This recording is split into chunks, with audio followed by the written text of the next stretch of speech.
इतना बड़ा है तो ऐसा कैसे हो सकता है कि उसमें केवल पृथ्वी पर ही जीवन संभव हो। उनके अनुसार ब्रह्मांड में और भी ऐसे कई ग्रह मौजूद है जिस पर जीवन पनपता है और हमारी तरह ही जीवन वहां पर फलता फूलता है। फिलहाल कुछ वैज्ञानिकों ने यह भी दावा किया कि पृथ्वी पर जीवन मंगल ग्रह से यात्रा करके आया है, यानी कि जीवन पहले मंगल ग्रह पर था और मंगल से जीवन अब पृथ्वी पर आ गया है। अब इस बात में कितनी सच्चाई है इसकी पुष्टि तो हम नहीं करते, लेकिन क्या कभी मंगल ग्रह पर जीवन था तो इसका जीवन कैसे और कब नष्ट हुआ, सबसे बड़ा सवाल है। इसलिए आज हम इसी विषय पर बात करेंगे और जानेंगे कि आखिर ऐसे कौन से हालात रहे होंगे जिन्होंने मंगल ग्रह को बेजान बना डाला लेकिन पृथ्वी पर जीवन को भेज दिया। क्या आने वाले समय में पृथ्वी के साथ भी ऐसा ही होने वाला है? क्या पृथ्वी से भी जीवन ठीक उसी तरह से लुप्त हो जाएगा जैसे मंगल से लुप्त हो गया है? ये बात तो आप सभी जानते हो कि सभी ग्रहों का जन्म तारे से होता है और हमारे सौरमंडल के सभी ग्रह भी सूर्य से ही जन्म लेते हैं। अब हमारा सूरज हमारे सौरमंडल का सबसे गर्म पिंड है, इसलिए इससे जन्मे सभी ग्रह भी बेहद गर्म रहे होंगे। लेकिन ग्रहों के पास खुद से गर्मी पैदा करने का कोई जरिया नहीं था, इसलिए उन्होंने ठंडा होना शुरू कर दिया। ये प्रक्रिया करोड़ों सालों तक यूं ही चलती रही। मंगल ग्रह जो कि पृथ्वी से काफी छोटा है और सूर्य से भी इसकी दूरी कहीं ज्यादा है, इसलिए मंगल ग्रह पर करोड़ों साल पहले ही आदर्श तापमान बन गया था। यानी कि जब हमारी पृथ्वी गर्म लावे से उबल रही थी उससे पहले ही मंगल ग्रह ठंडा होकर एक हैबिटेबल ग्रह बन चुका था। जब जन्म के करोड़ों साल बाद भी हमारी पृथ्वी एक भट्टी की तरह तप रही थी तब मंगल ग्रह पर अच्छा तापमान था और वहां पर स्वच्छ पानी के सागर बहने लगे थे और अतीत में पानी बहने के सबूत हमारे खोजी यानों ने भी वहां पर ढूंढ निकाले हैं। मंगल के इन्हीं महासागरों में सूक्ष्म बैक्टीरिया जन्म लेने लगे और किसी भी ग्रह पर जीवन की शुरुआत बैक्टीरिया से ही होती है, जबकि बड़े जीव बनने के लिए उन्हें फिर एक लंबा समय चाहिए होता है, जबकि मंगल ग्रह पर उन्हें वो समय नहीं मिला क्योंकि तभी एक एस्ट्रॉयड तेज गति से आता हुआ मंगल ग्रह से टकरा गया, जिससे हजारों परमाणु बम के बराबर उस एस्ट्रॉयड से ऊर्जा निकलती है और उससे मंगल ग्रह पर ऊपरी हिस्सा खत्म हो जाता है। इस टकराव से मंगल ग्रह के बैक्टीरिया अपने आप नष्ट हो गए और उसी समय एक और ग्रह घूमता हुआ हमारी पृथ्वी से टकराया और पृथ्वी के 2 टुकड़े हो गए। हाँ, ये बात और है कि तब पृथ्वी पर कोई जीवन था ही नहीं। तो उस टक्कर से पृथ्वी के जो टुकड़े हुए उसमें बड़े वाले टुकड़े को तो हम और आप आज पृथ्वी के नाम से जानते हैं और उस पर रहते भी हैं, और जो बचा हुआ छोटा टुकड़ा था उसे हम आज चांद कहते हैं। पृथ्वी की उस ग्रह से हुई टक्कर एक अच्छा संयोग था क्योंकि इससे भविष्य में पृथ्वी पर जीवन जीने लायक परिस्थितियां बनने वाली थी। साल 2014 में नासा के रोवर्स ने मंगल ग्रह की एक जबरदस्त तस्वीर ली थी क्योंकि इस तस्वीर में गोल पत्थर दिखाई दिए थे जो कि हजारों साल पानी बहने के कारण बनते हैं। साथ ही तस्वीर में काफी सारे दर्रे और नदी रूपी संरचनाएं भी थी, जिसको देखकर वैज्ञानिकों ने यह अनुमान लगाया कि एस्ट्रॉयड की टक्कर के बावजूद भी मंगल की धरती के अंदर तरल रूप में पानी रहा होगा जो कि ज्वालामुखी के फटने के कारण भाप के रूप में अवश्य बाहर निकला होगा। आपको यह भी पता होना चाहिए कि मंगल ग्रह पर अनगिनत ज्वालामुखी है।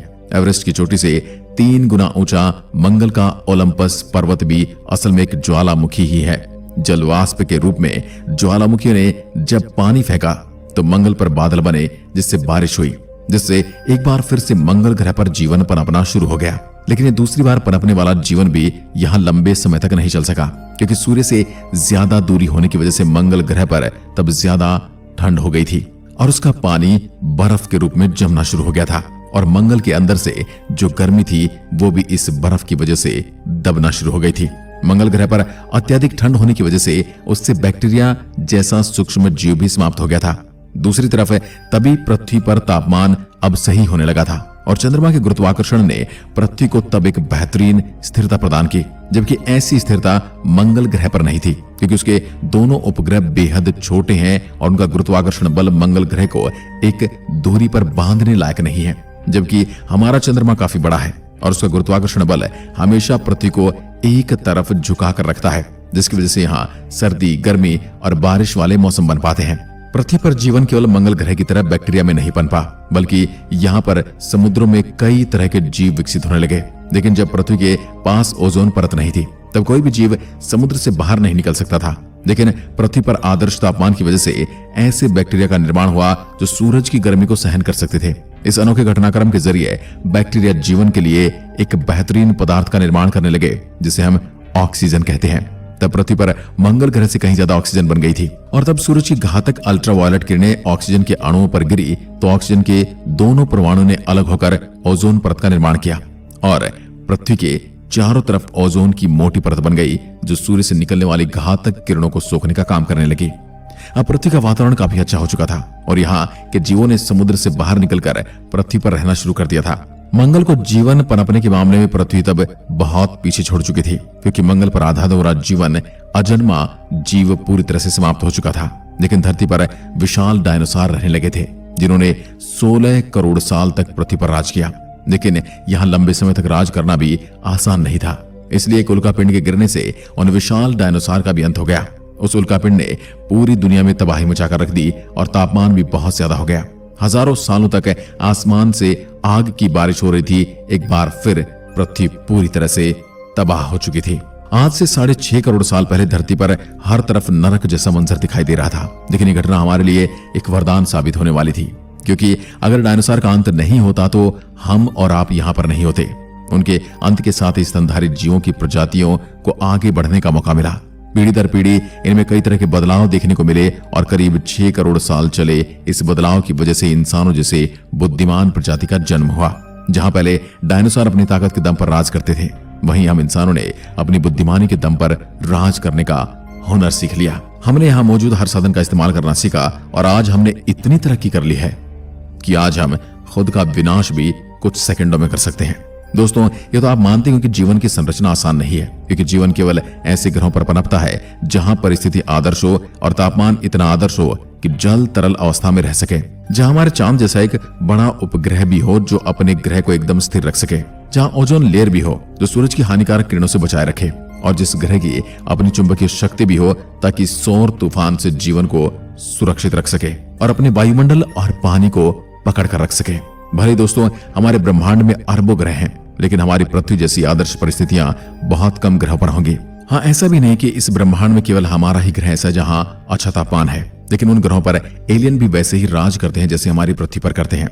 जब तक पृथ्वी पर एक आदर्श परिस्थिति रहेगी तब तक हम इंसान ऐसे ही रहेंगे, लेकिन हालात भी ऐसे कब तक रहेंगे, क्योंकि ऐसे अनेकों कारण है जिनसे फिर से पृथ्वी के हालात बिगड़ सकते हैं। ठीक वैसे ही जैसे 6.5 करोड़ साल पहले हुआ था, और डायनासोर की तरह हमारा भी खात्मा हो सकता है। क्या पता किसी एस्ट्रॉइड से हमारी पृथ्वी टकरा सकती है, या फिर किसी घातक वायरस से हमारा अंत हो सकता है, या फिर हम इंसान ही परमाणु बम और जैविक हथियारों का इस्तेमाल करके अपने आप को खत्म कर सकते हैं। दोस्तों, कभी न कभी पृथ्वी से जीवन का खात्मा तो अवश्य होगा, लेकिन ये सच है हम इंसानों का पूरी तरह से इस धरती से सफाया नहीं होगा, क्योंकि अभी हम इंसान इस धरती पर केवल 2 लाख सालों से ही हैं, क्योंकि यहाँ जीवन अरबों सालों से, जिसमें पृथ्वी ने हजारों मुसीबतों का सामना किया है और अनेकों बार यहाँ नष्ट हुआ है, लेकिन फिर से यहाँ जीवन पनपा है। यानी जीवन हालात के हिसाब से खुद को बदल लेता है। इसलिए अब कोई अगर घटना पृथ्वी पर होती है तो उससे भले ही हमारा खात्मा हो जाएगा, लेकिन जीवन को उपजाने वाली परिस्थितियां यहाँ से स्थायी रूप से खत्म नहीं होंगी और यहाँ एक बार फिर से जीवन पनपेगा। ठीक जैसे आज हमारा यहाँ पर राज है, ऐसे ही किसी और का यहाँ पर राज चलेगा। ये प्रक्रिया यूं ही चलती रहेगी और आगे भी ऐसे ही हालात बनते और बिगड़ते रहेंगे। हाँ, ये बात और है कि एक न एक दिन पृथ्वी का अंत जरूर होगा और इसकी वजह बनेगा हमारा सूरज, क्योंकि सूरज ऊर्जा का भंडार है और जैसे जैसे इसका ईंधन खत्म हो रहा है वैसे वैसे इसका आकार भी बढ़ना शुरू हो जाएगा। 2 अरब सालों बाद सूरज 15% बढ़ चुका होगा और तब पृथ्वी काफी ज्यादा गर्म हो चुकी होगी और यहाँ से जीवन पूरी तरह से पलायन कर चुका होगा और तब सूरज का ईंधन पूरी तरह से समाप्त हो जाएगा। तब इसका आकार भी पूरी तरह से बढ़ जाएगा। उस समय सूरज का फैलाव हमारी पृथ्वी तक पहुंच जाएगा और हमारी पृथ्वी पिघलकर सूरज में समा जाएगी। इसलिए मैं इतना ही कहना चाहता हूं कि हमारी पृथ्वी अमर नहीं है, ठीक वैसे ही जैसे हम और आप अमर नहीं है। इसलिए हमें किसी चीज का घमंड नहीं करना चाहिए। इस ब्रह्मांड में जिस किसी भी चीज का जन्म हुआ है उसका अंत निश्चित है। जिस तरह से एक समय में मंगल से जीवन समाप्त